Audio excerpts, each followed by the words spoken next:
Hey guys, warm welcome to all of एन फ्राइस्ता academy. और हम पढ़ रहे हैं क्लास 10 साइंस का चैप्टर नंबर 12 विद्युत इलेक्ट्रिसिटी। और आज है जिसका लेक्चर नंबर 6।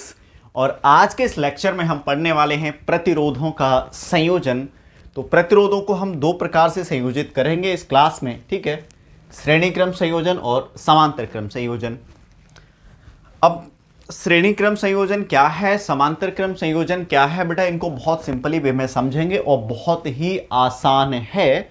और मैं बता दूं इसके साथ साथ होता क्या है, श्रेणी क्रम संयोजन या समांतर क्रम संयोजन तो करवाता ही है पेपर में, लेकिन इससे ज़्यादा चांस रहते हैं इन पर न्यूमेरिकल आने के।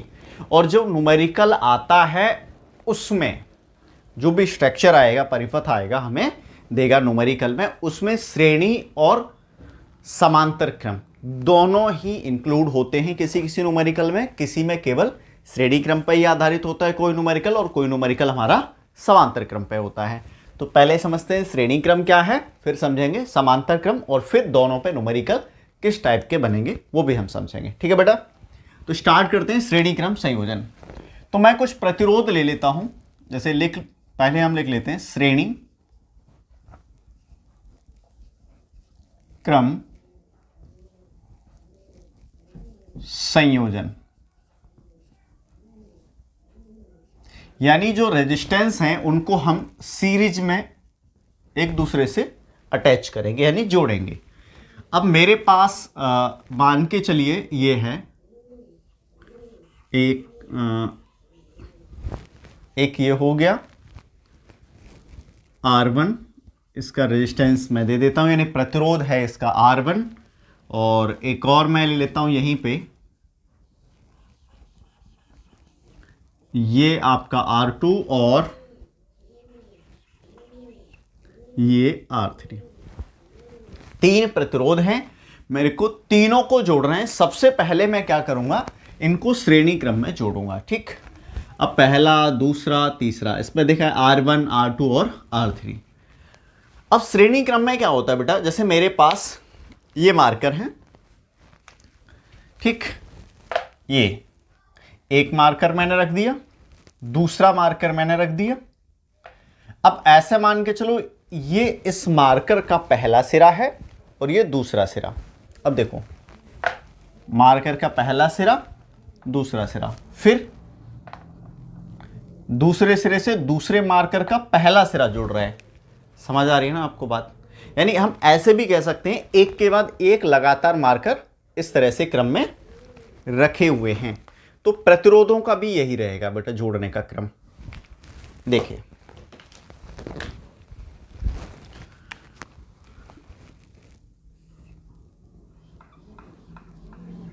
एक प्रतिरोध हो गया आपका R1, दूसरा यहीं से स्टार्ट होगा R2, तीसरा फिर स्टार्ट हो जाएगा ये। यानी तीन प्रतिरोधों को हमने जोड़ा, एक के बाद एक लगातार प्रतिरोध जुड़ रहा है यहां पे। तो प्रतिरोधों का ऐसा संयोजन जिसमें एक के बाद एक प्रतिरोध लगातार जुड़े होते हैं, श्रेणी क्रम संयोजन कहलाता है। क्या कहलाता है? श्रेणी क्रम संयोजन। बहुत ही सिंपल है बेटा, एक के बाद एक प्रतिरोध को जोड़ना है। आप दूसरी तरह से ऐसे भी लिख सकते हो, जैसे माना R1 प्रतिरोध का जो पहला सिरा तो आपका है से, इधर मैं बैटरी और लगा देता हूं उसमें, ठीक है। इसको मैं पूरा परिपथ कंप्लीट कर लेता हूं।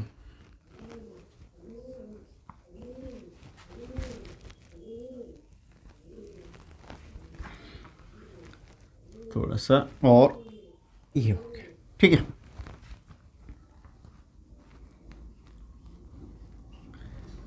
अब यहां पे ये, ठीक। करंट ऐसे फ्लो हो रहा है, तो R1 प्रतिरोध का जो पहला सिरा है वो तो किससे है? बैटरी से, आपको दिख ही रहा है। यानी पहले प्रतिरोध का दूसरा सिरा दूसरे प्रतिरोध के पहले सिरे से, दूसरे प्रतिरोध का दूसरा सिरा तीसरे प्रतिरोध के पहले सिरे से, और पहले प्रतिरोध का पहला और तीसरे प्रतिरोध का अंतिम सिरा यदि किसी बैटरी से जुड़ा हुआ है या फिर विद्युत स्रोत से जुड़ा है, तो उस प्रकार का संयोजन क्या कहलाएगा? श्रेणी क्रम संयोजन कहलाएगा या कहलाता है। या फिर सिंपल भाषा में आप लिख सकते हो प्रतिरोधों का ऐसा संयोजन जिसमें एक के बाद एक प्रतिरोध लगातार जुड़े होते हैं। ठीक, जैसे मैंने आपको बताया था अभी, एक बार और मैं आपको दिखा देता हूं बेटा। जैसे ये एक मार्कर, दूसरा यहां पे और ये तीसरा, बिल्कुल इसी पैटर्न पे है, एक के बाद दूसरा और दूसरे के बाद तीसरा मार्कर। तो ये क्या हो गया, श्रेणी क्रम संयोजन। क्लियर। अब श्रेणी क्रम संयोजन क्या होता है वो हमने समझ लिया है। श्रेणी क्रम संयोजन में और क्या चीज अपने को दिखेंगी वो देखते हैं। करंट ऐसे फ्लो हो रहा है और करंट जो जाएगा श्रेणी क्रम संयोजन में सभी पे समान रहता है। ठीक है, यहां पे मैं एम्पियर मीटर जोड़ देता हूं, यानी अमीटर। ठीक, अमीटर हमेशा सीरीज में जुड़ता है यानी श्रेणी क्रम में जुड़ता है। मैं आपको पहले भी बता चुका हूं जब विद्युत धारा मैंने बेटा आपको पढ़ाया था। अब वोल्ट मीटर जोड़ना है तो वोल्ट मीटर हम प्रत्येक रेजिस्टेंस पर, प्रत्येक प्रतिरोध पर अलग अलग जोड़ेंगे। एक वोल्ट मीटर हम यहां जोड़ेंगे क्योंकि सबका जो होगा यहां पे वोल्टेज अलग अलग होगा। तो ये वोल्ट मीटर हो गया हमारा V1 यहां पे। ठीक, यहां पे आपका दूसरा ले लो V2 और ये बेटा आपका हो गया तीसरा V3। ओके ना। तो V1, V2, V3 तीन वोल्टेज मीटर अपने यहां पे लगा दिए जिसमें अपने को वोल्टेज की रीडिंग मिल जाएगी कि इस पे कितना वोल्टेज है, इस पे कितना है और इस पे कितना है। एक बात तो क्लियर हो जाती है यहां पे कि ये धारा जो है जो जा रही है बेटा ऐसे करके सभी प्रतिरोधों पर समान है। तो इसका मतलब तो यही हुआ ना, श्रेणी क्रम में धारा का मान सभी प्रतिरोधों पर क्या होता है, समान होता है। क्या होता है, समान होता है। और हम अगर वोल्टेज की बात करें तो वोल्टेज क्या होता है भाई, सभी प्रतिरोधों पर समान होता है किसी सीरीज में? नहीं नहीं नहीं बाबा, क्या होता है, अलग अलग होता है। सब प्रतिरोधों पर अलग अलग होता है। क्लियर है ना, क्योंकि सभी प्रतिरोधों पर अलग अलग है तभी तो हमने सभी प्रतिरोधों पर अलग अलग वोल्टमीटर लगा रखे हैं यहां, है ना। ठीक, तो सभी प्रतिरोधों का वोल्टेज अलग होता है। देखो टोटल अगर मैं बात करूं यहां पे दो चीजें मैंने आपको बता दी। एक तो बता दिया धारा सब पे समान है सभी प्रतिरोधों पर, वोल्टेज सभी प्रतिरोधों पर बेटा आपका अलग अलग है। क्लियर है ना।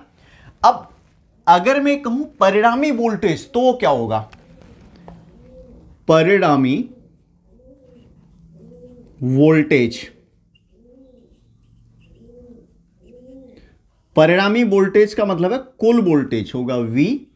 तो परिणामी वोल्टेज जो इसका हो जाएगा वो रहेगा V1 V2 प्लस V3। तो होगा V बराबर, सबका ऐड हो जाएगा भाई, बहुत सिंपल सा फंडा है।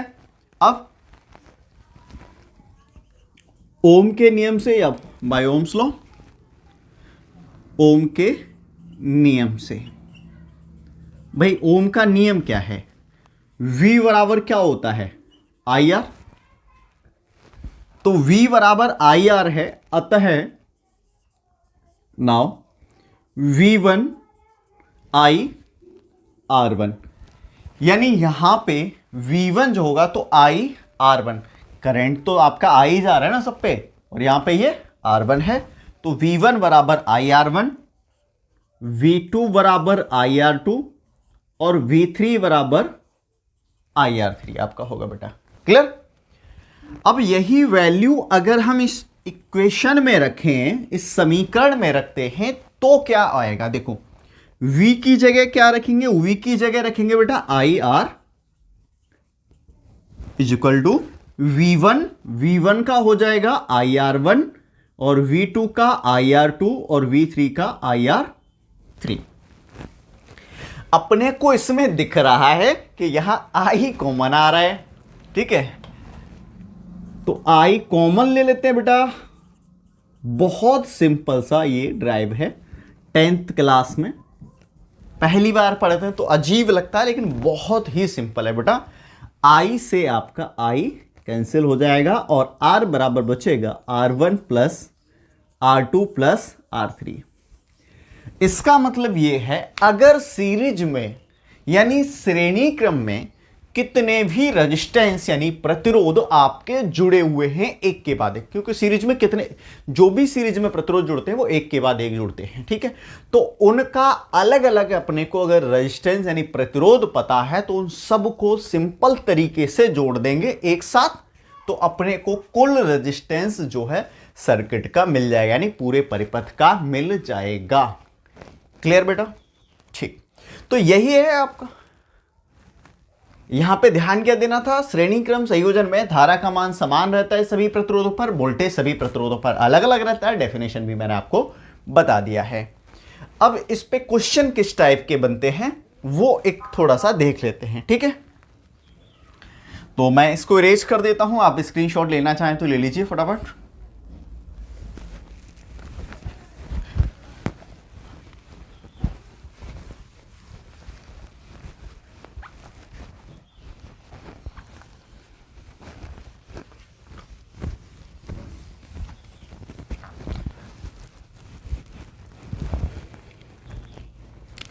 देखो,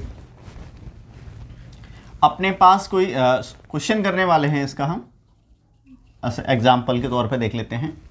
R1 बराबर हमें दे रखा है 4 ओम, R2 बराबर है 3 ओम, और R2 बराबर 3, और R3 बराबर ले लेते हैं 5 ओम। ये श्रेणी क्रम में जुड़े हुए हैं और डायग्राम बना हुआ है इस तरह से।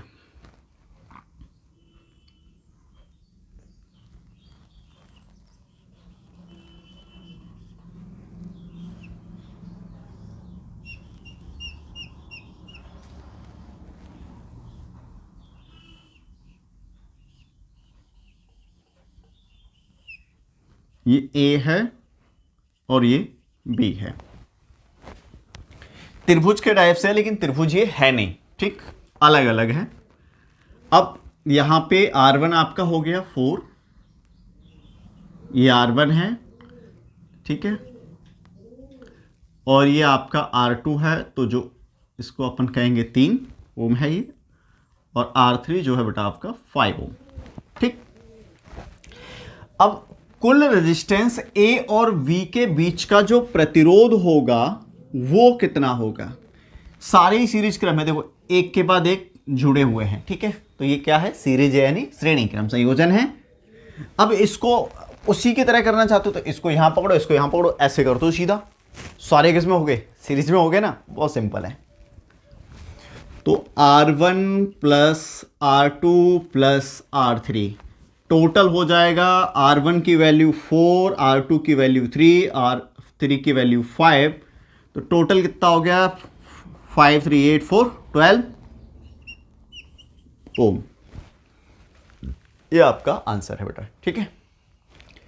अब नेक्स्ट जो अपना है वो है समांतर क्रम संयोजन, तो उसको देख लेते हैं। क्लियर?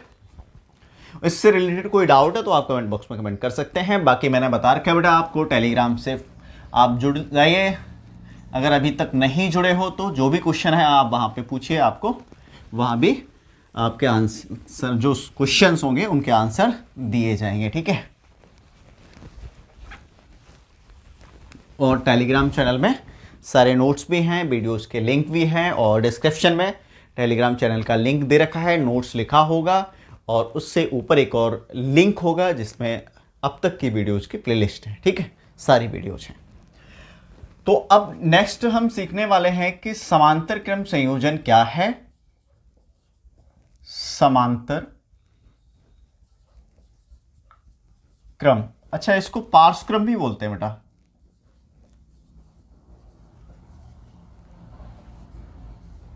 समांतर यानी पैरेलल, समांतर क्रम संयोजन,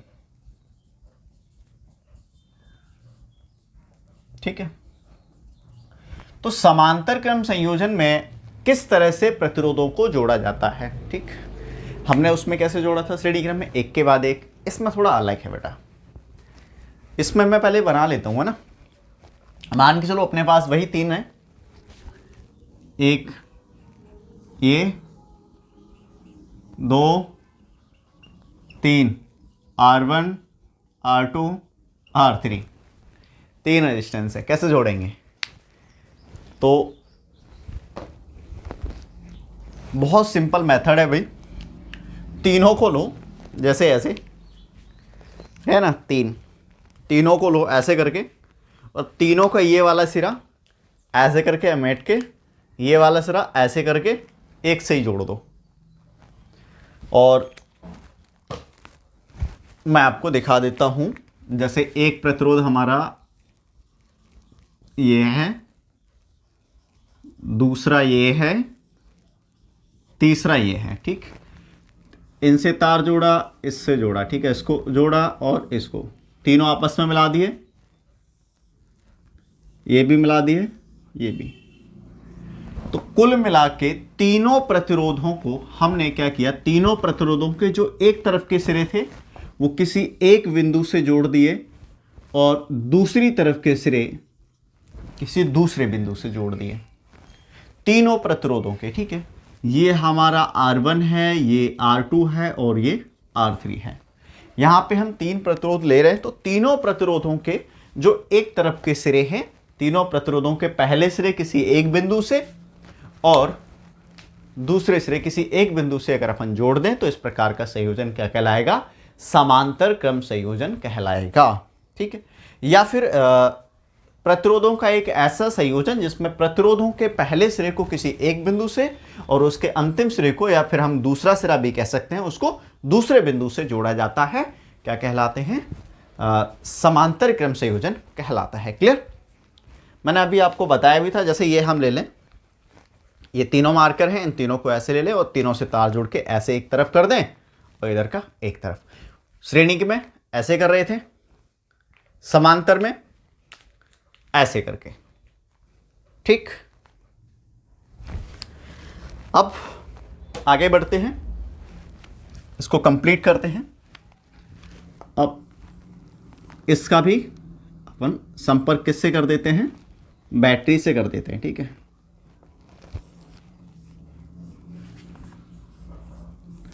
तो प्लस माइनस V वोल्ट हो गया यहाँ पे, तो आपका जो करंट फ्लो होगा वो ऐसे होगा, और देखो यहाँ पे करंट फ्लो ऐसे होगा और I करंट यहाँ में फ्लो हो रहा है, लेकिन I जब यहाँ पहुँचेगा तो वो डिवाइड हो जाएगा। I ऐसे गया, यहाँ आया। अब I कितनी जगह जाएगा भैया, तीनों में जाएगा, इधर इधर इधर, ऐसे मान के चलो पाइप से पानी जा रहा है और इधर बटने वाला है, और ये अगर एक समान पाइप है तो जाएगा ना एक जैसा, लेकिन अलग अलग है तो भाई अलग अलग रहेगा ना।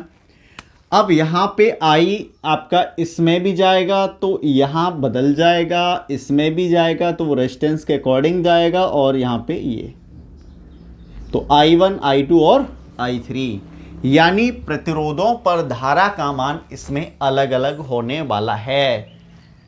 सीरीज में कैसा था, श्रेणी क्रम संयोजन में समान था, लेकिन इसमें आप क्या देख रहे हो, प्रतिरोधों पर धारा का मान अलग अलग है, और पुनः फिर टोटल यहां से ऐसे आके पूरा I फिर इधर आ जाएगा, कंप्लीट हो जाएगा अपना परिपथ, ठीक। अब वोल्ट मीटर जोड़ना है, अमीटर में यहां जोड़ देता हूं बेटा।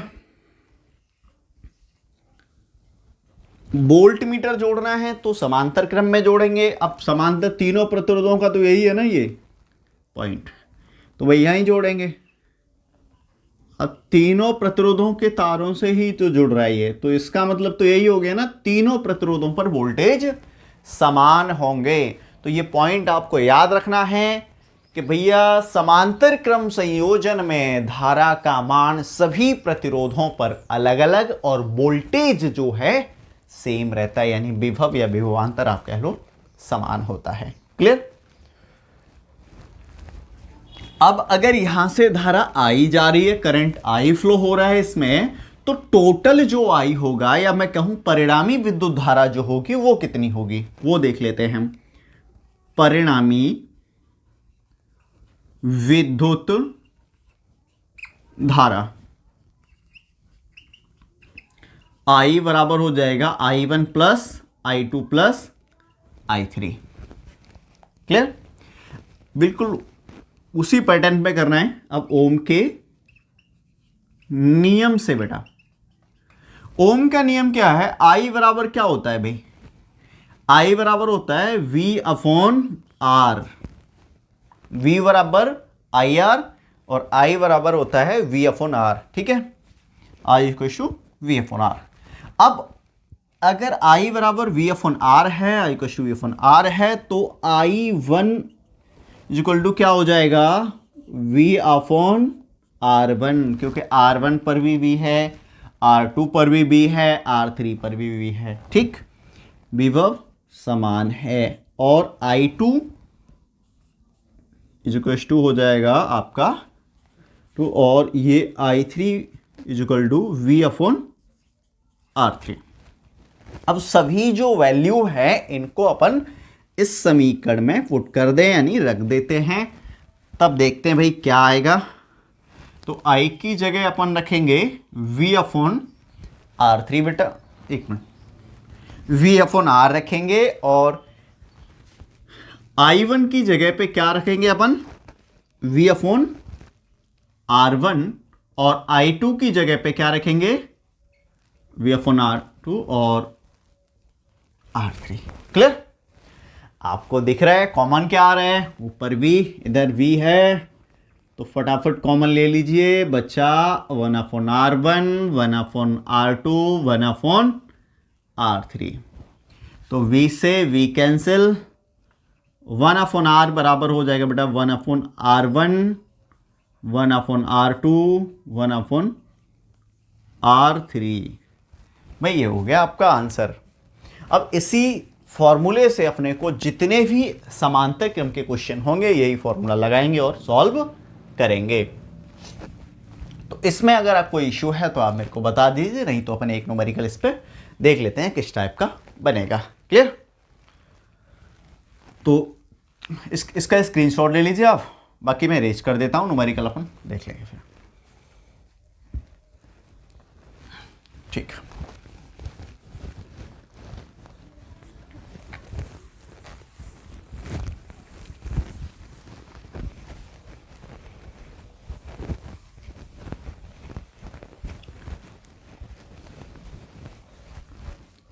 अब इसमें जो रेजिस्टेंस दे रखे हैं यानी प्रतिरोध दे रखे हैं, अगर इनकी वैल्यू मैं ये कहूं, हमें पता है कुछ इस प्रकार दे रखी है कि R1 जो है हमारा वो 3 ओम है और R2 भी मैं ऐसा कह लूँ 6 ओम है और R3 जो दे रखा है वो 9 ओम है, ठीक।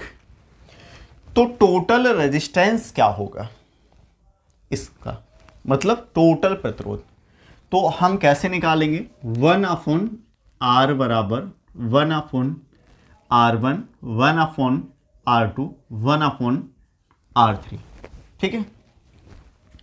1 अपॉन R तो अपने को फाइंड करना ही है। 1 अपॉन R1 देखें तो R1 की वैल्यू है 3, R2 की वैल्यू 6 है और R3 की वैल्यू है 9।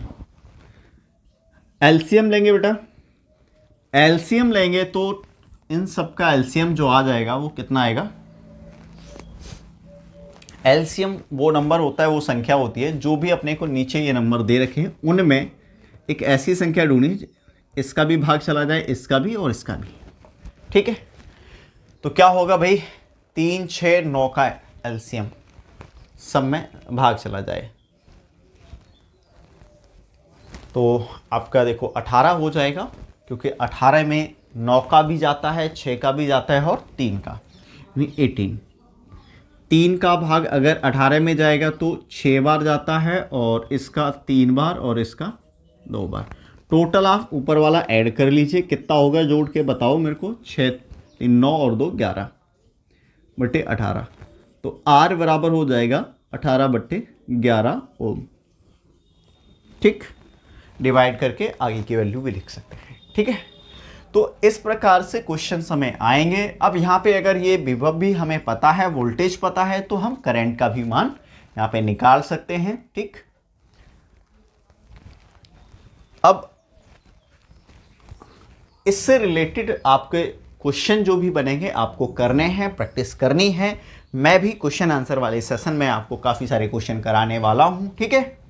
और जो भी क्वेश्चन आपसे नहीं आए मेरे को आप टेलीग्राम पे भेज सकते हो, मैं उनका आपको सॉल्यूशन किस तरह से होंगे वो भी बता दूंगा।